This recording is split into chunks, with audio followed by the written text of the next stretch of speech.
So let's get right into it. We start at the top here with the economy. Is going to be very, very important to keep an eye on how all of this is going to be unfolding for so many reasons. Not to mention, it's going to impact your bottom line in so many ways. Obviously, with the holiday season coming up, getting these big, important things, but Christmas presents, Thanksgiving, all that kind of stuff. But the other question is, are you going to be able to put food on the table? Is, for example, as a viral CNN segment was talking about last week, when you buy 12 gallons of milk a week, is it going to cost you, $48 or something less? They did do a segment, for those of you who are not obsessed with Twitter, about the typical American family who buys, 12 gallons of milk a week. Anyway, rocketing inflation has become a headache for U.S. consumers, New York Times writing here, and President Biden has a go-to prescription. He says a key way to help relieve increasing prices is to pass a $1.85 trillion collection of spending programs and tax cuts that is currently languishing in the Senate. I think there's a lot of ways. That's definitely one way to do it. Jumpstarting the economy, creating some more jobs, whatever this bill does. But what I worry about this bill, the biggest problem with that is inflation happening for a lot of reasons, obviously. One of them being the pandemic and, of course, the kind of chaos, wonky changes in demand and supply that has produced. People haven't been producing anything because we've been shut down, but people have been demanding, certain things, and people have been able to produce them. And, so there's some supply chain issues. It is a whole thing, to say the least. That obviously has all this kind of knock-on and all this kind of ripple effects. And it's going to be, I definitely think it wouldn't be, the $1.85 trillion collection of spending programs and tax cuts that's, currently languishing in the Senate, that, Joe Manchin has pretty much tanked. Not that I think Biden has any, and it's going to be very interesting because, to back up for a second here, beyond inflation, beyond all this, looking at this upcoming bill, because they passed the one that the corporate interest wanted them to pass already in the House and the Senate, that infrastructure bill will be signed. But the Build Back Better bill, which is, the sad, pathetic rump of what's left of the president's agenda, that is in very deep trouble now in the Senate because it looks like, Joe Manchin and the moderates have said they're going to wait for a CBO score, Congressional Budget Office, to, figure out how much this, the budgetary effect of this bill, and if the budget isn't what they want, or maybe even just regardless, they will vote against this bill. They will completely sink this bill. So it's going to be very, very interesting to watch how that, because that is, again, a big part of President Biden's agenda. And, progressives here, they're only going to have themselves to blame. Biden, that's one thing. Anybody smart, who cares, what happens to Biden? I don't think anybody really should. But if you're thinking about progressive people who, the left expects to at least try, and move its aims forward in electoral politics nationally, you have to really take a hard look at yourselves. If you're anyone kind of left, or just to the right of the squad, who likes to kind of consider themselves any type of progressive in the House here, that you trust Joe Manchin's word, that you said, oh, okay, yeah, I'm sure he really just wants to get this bill passed, a few more negotiations, then we'll be right. Everything here is just good faith. That's the impression that we got from the last past 3 weeks, more of this BS. But it really has been quite telling, to say the least, to see some of the stuff. But that is not the only problem causing inflation. There's tons and tons of industrial factors that are very much they're beyond the president's immediate control, and they will most likely take a pretty big time to adjust. And one of the biggest areas of concern, obviously, is the gas, and that comes to filling up your car, and up to heating up your home. It's very, very critical stuff. We need to have this kind of very easy supply of gas now. It's a very, very unfortunate thing, considering the climate situation. But hey, we had our chance with that, didn't we? And President Biden stepped up to the plate and cut up half of his climate agenda. But anyway, it does, it is very, very, prevalent. And it's very, very important just to say that we will definitely be following that. And one thing that people said is there are our United States government is not as incompetent as people think.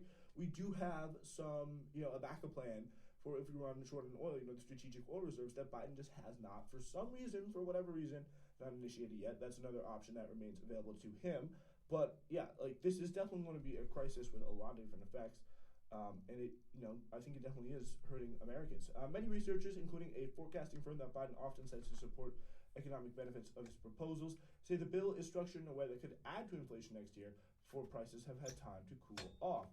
Some economists and lawmakers worry about the timing, arguing that the risks of fueling more inflation when it has reached a record high outweighs the potential benefits of passing a big spending bill to help keep prices in check while addressing other social goals.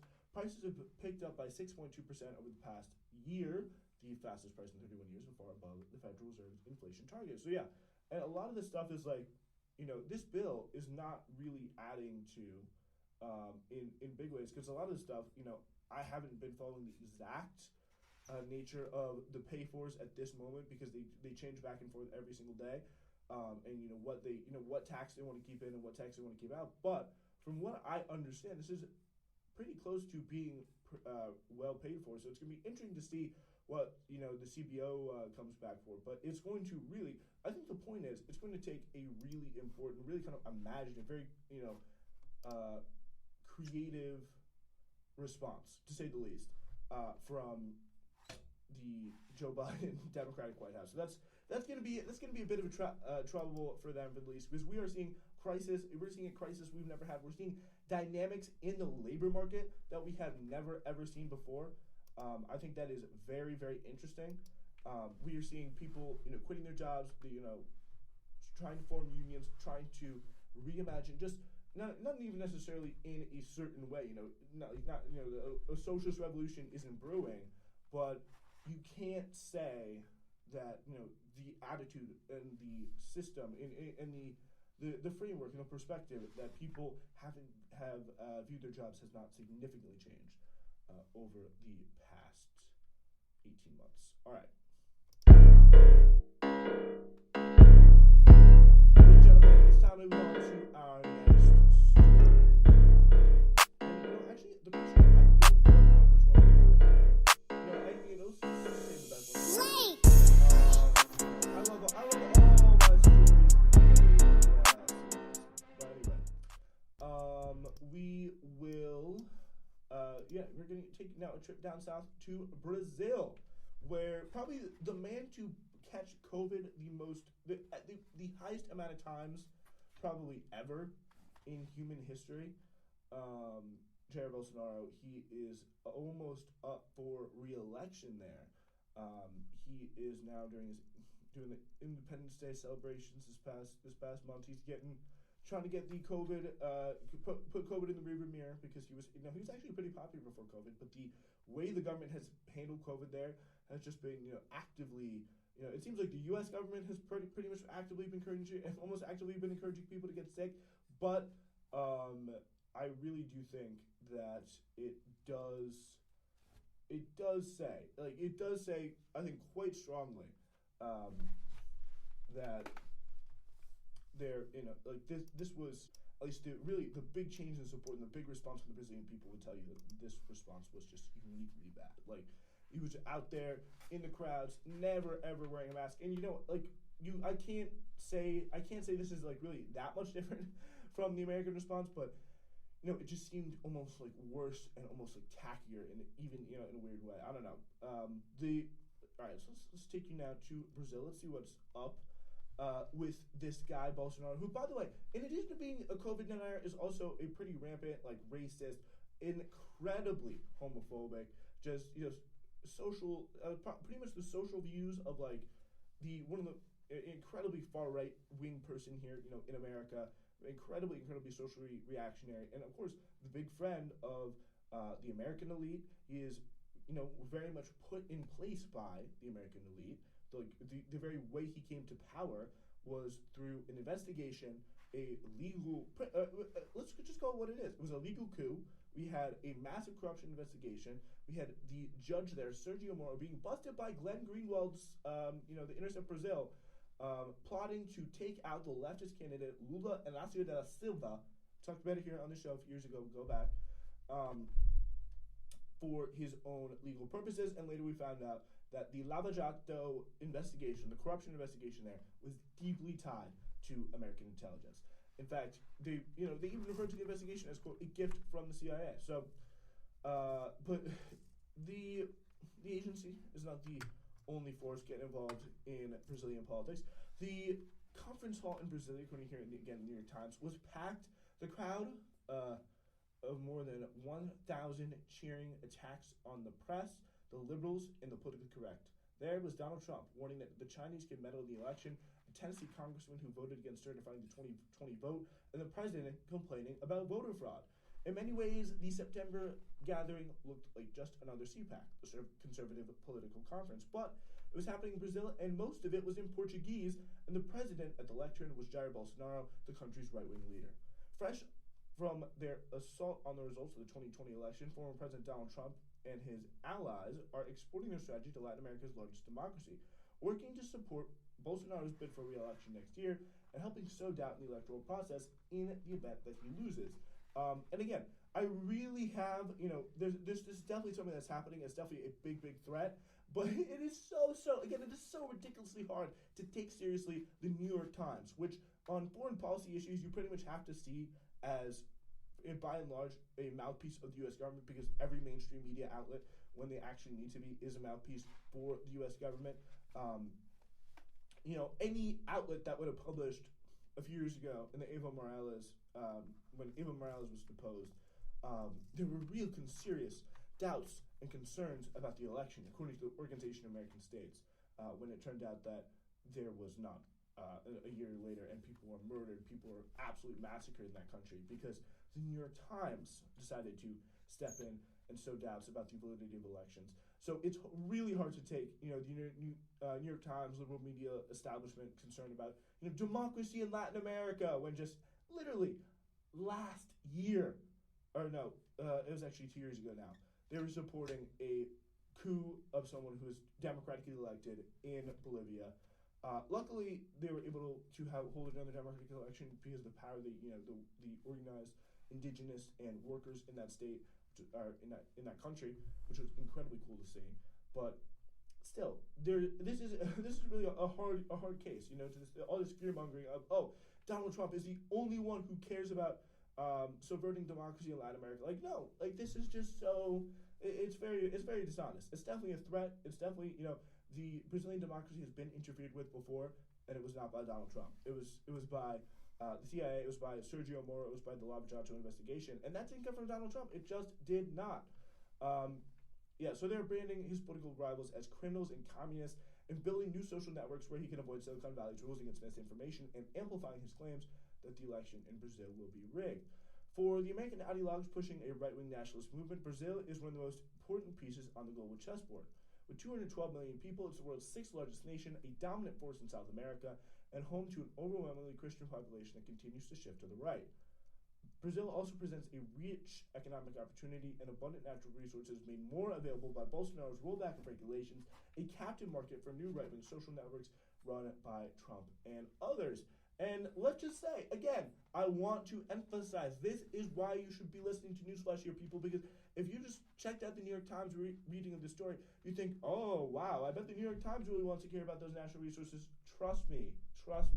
When they were talking about Lava Jato, when they were talking about Lula da Silva is corrupt and he cannot run in the 2018 election, which is when this guy got elected, and the Wall Street Journal was literally, by the way, writing endorsements, writing positive pieces about Bolsonaro, then I do not think that there is any justification for them to, or any, ability for them to be acting all hot and bothered about, what is Bolsonaro going to do to the Amazon? The New York Times and the liberal media and, the national security states, I guess you could say, would be pretty tough, to say the least. Brazil is a deeply divided nation where the institutions safeguarding democracy are more vulnerable to attack. The adoption of Trump's methods is adding fuel to to a political tinderbox that could prove destabilizing in a country with a history of political violence and military rule. They're in a military dictatorship as recently as the 70s. Bolsonaro is already putting it into people's heads that he won't accept the election results if he loses, says David Nemmer, a University of Virginia professor from Brazil who studies the country's far right. In Brazil, this can get out of hand, and in America, it can kind of get out of hand too. Steve Bannon, Trump's former chief strategist, said Bolsonaro will only lose if the machines steal the election, as in, literally all the elites that support Bolsonaro, and, just how he has the complete capture of all the people that he was supposedly, swept in on this kind of anti-corruption wave, and just like Trump, funnily enough, Bolsonaro does have two other idiot sons who, even worse, are in elected government. So President Bolsonaro's son, Eduardo Bolsonaro, perhaps gave his most elaborate presentation on what he said were manipulated Brazilian elections in Sioux Falls, South Dakota. He was at an August event hosted by Mike Lindell, the Pillow executive being sued for defaming voting machine makers. So it looks like the biggest worrying part about the social media aspect here in Brazil is that they are much better at mobilizing way higher of a percentage of the population with social media in Brazil. The right is, especially when it comes to a bunch of kind of Christian social issues, and how the teachers. I know there's this big kind of far right movement. It's like teachers teaching politically correct stuff at universities. About a year or so ago, that was a big movement there. So that is it is a more right wing population, but Lula dominated there for 14 years. So I believe it was 14 years, but he was in there for quite a long time as kind of social democratic leftist popular leader, and he is going to be the one to keep an eye out for. He's going to be the best challenger if the United States doesn't get in the way. All right, let's move on now to our next story, and this is something that I certainly love. And, count me a little bit surprised, but count me very, very happy and excited that this is happening. For sure, love to see Abby Martin out there. But Abby Martin was at this COP conference, COP26 conference in the United Nations, and she had, and apparently I did not realize actually how many of, Democratic politicians. Apparently, there's a bunch of Democratic governors there. There's a bunch of Democratic House members. Nancy Pelosi even was stopping by. She was asking a question, or she was taking questions from international press about climate change. And Abby Martin, if you don't know, she is from the Empire Files. She definitely go support her work. She is an incredible journalist. For me, she is pretty much what all journalists should almost be striving for, because she's really always out there, always traveling, holding the powerful accountable, and holding the powerful to account. And also, Empire Files is no joke. She's out there going to the part, the people facing kind of the tip of the United States, quote unquote, imperial spear. People who are really dealing with the people in Gaza. Gaza Fights for Freedom was an absolutely outstanding documentary that put Gazan perspectives first in a way that really has just never been done in any kind of mass Western media, and kind of been translated and pushed out there very, very effectively. But Abby Martin, incredible journalist, and she's just as good at the UN on climate change. Yeah, so here she is asking a question on the climate to Speaker of the House, Nancy Pelosi. Wait a minute, I want a woman. Gender equality here. Maybe I don't, let's see. Abby Martin with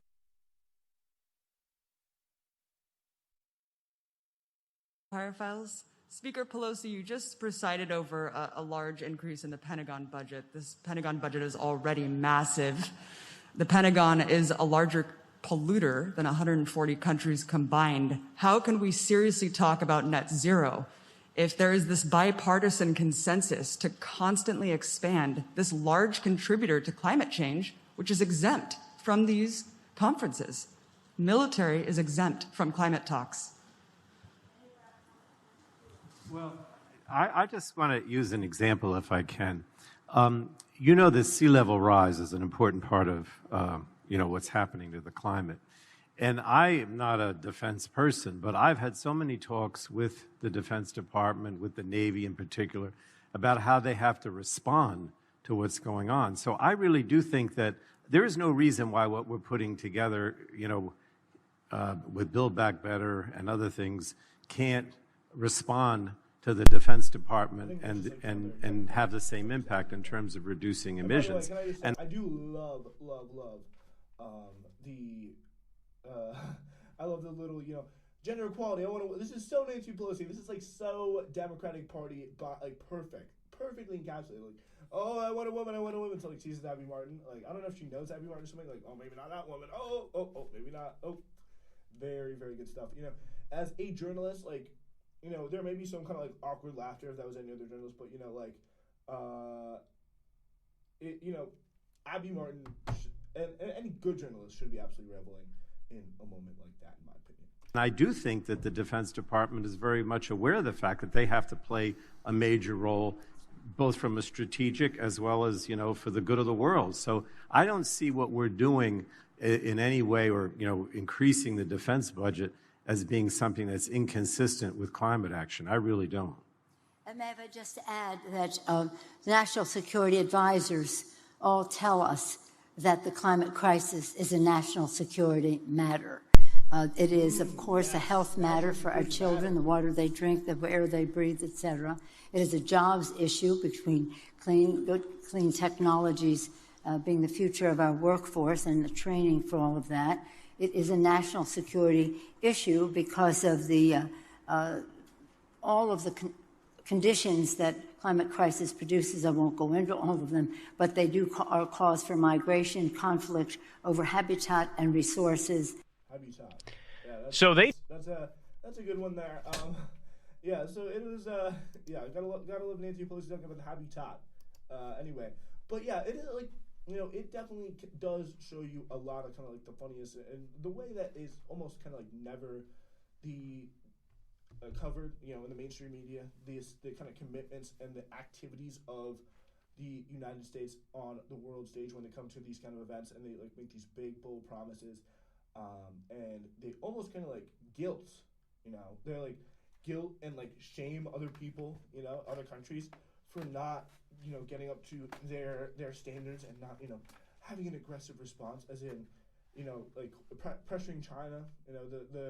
The media stuff that I was reading about for yesterday's show, we talked about how China and the United States came to some sort of like a framework for an agreement or something like that, and they're like, oh well, China didn't make any firm commitments, but it's just like, bro, like the United States just cut climate spending at home.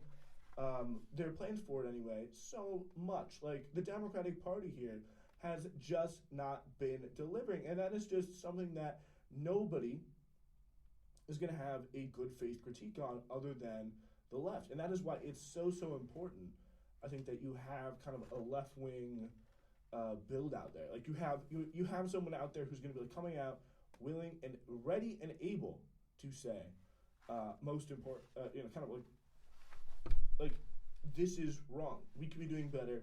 We are not, like, matching our global commitments to the world.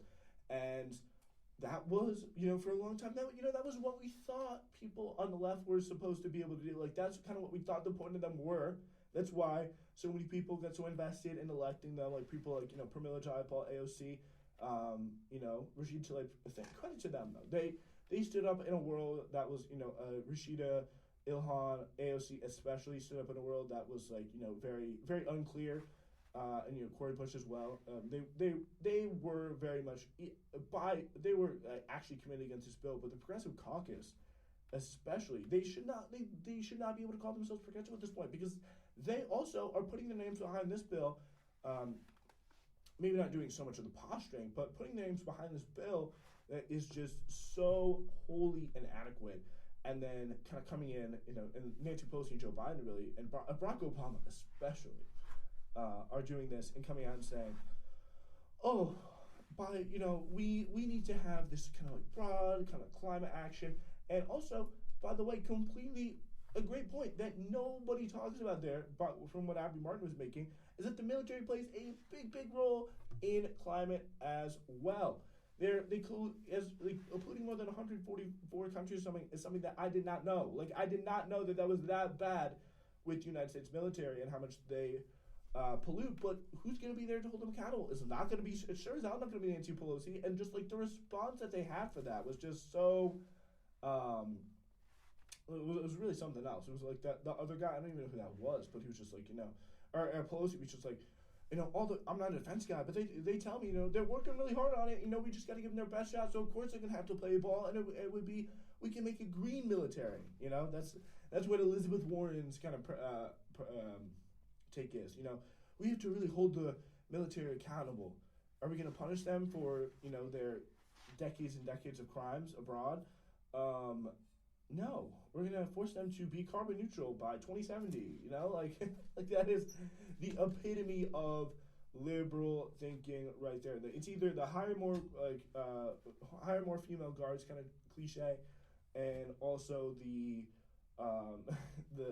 let's have an eco-friendly military getting to carbon neutral by 2070. Yes, we can do it, guys. Let's go. Yeah, it's that kind of very kind of hopeful, optimistic, but really just clearly, plainly, 100,000% just not doing anything. Yeah, and just that question though there by Abby Martin, a great question. Something that you're not going to hear. A big reason why Abby Martin does not work in mainstream media is because I believe that she asks questions like those. But yeah, her or that other guy, Pelosi or that other guy, just did not bother answering that question or coming close. And nobody in our politics today is fundamentally set up. And yes, I am talking about the progressive here too, who I believe a huge chunk of them voted to put more money on, send more money to the military, not at all focusing or asking as part of a kind of like big economic mobilization. It's like, how are we going to address that? And why are they exempt from these climate talks? That's certainly a great instance again of the kind of the military having this upper hand over kind of the rest of the government. And no one's gonna answer it. No one's gonna hold them accountable, and that's why in these very small few moments, like we can't that we're gifted when everyone kind of can get to ask a question and put kind of an uncomfortable leader in a powerful spot.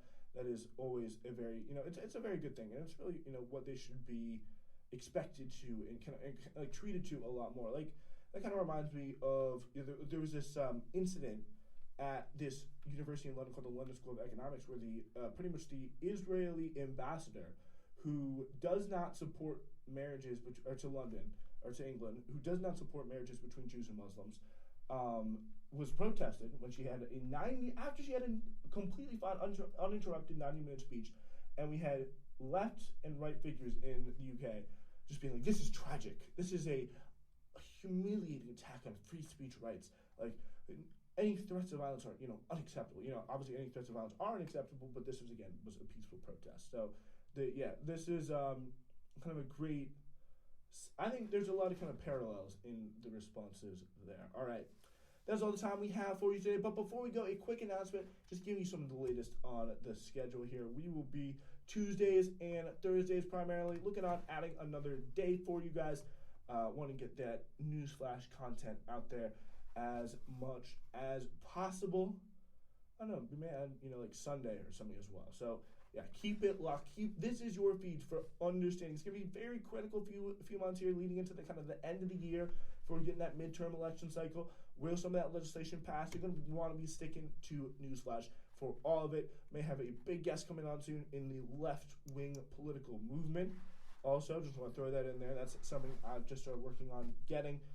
So that is also very, very exciting. Thank you so much for listening. It's been Newsflash.